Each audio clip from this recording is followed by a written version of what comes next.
We got invited to my aunt's house. سلام خوبی فاطمه؟ خوبی شما؟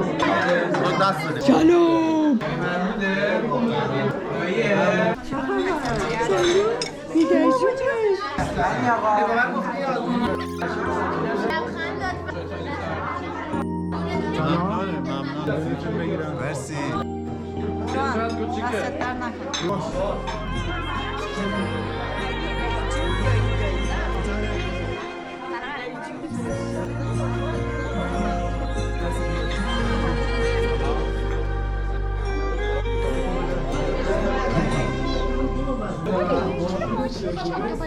نکن بفرمایید تعارف بفرمایید گرسنگی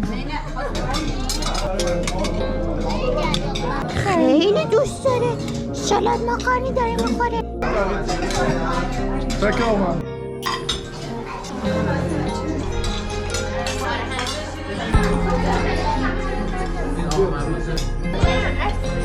خب عکس باید نما کنیم بعد از نهار بچه ها همه نشستن استراحت دارم خانوما دارن کار میکنن.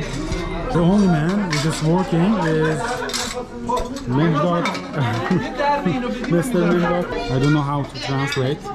I think it's not fair that women are working here while men are sitting there. So they should just come here and help them. خوشگله چقدر خوشگله زرده این نارنجیه این چه رنگی چی داری میکشی؟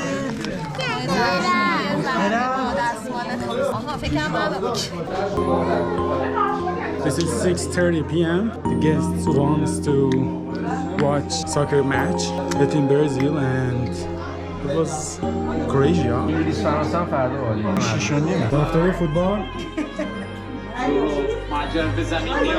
So this is the end of the game and we are waiting for penalties. مرتضی گل میکنه؟ نه. گل کرد. مرتضی گل میکنه اینه کی؟ به ما چه ربطی داره اصلا؟ گل میشه. کروسی برد. چه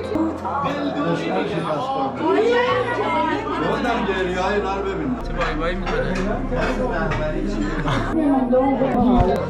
خدا خدا. بریم خونه؟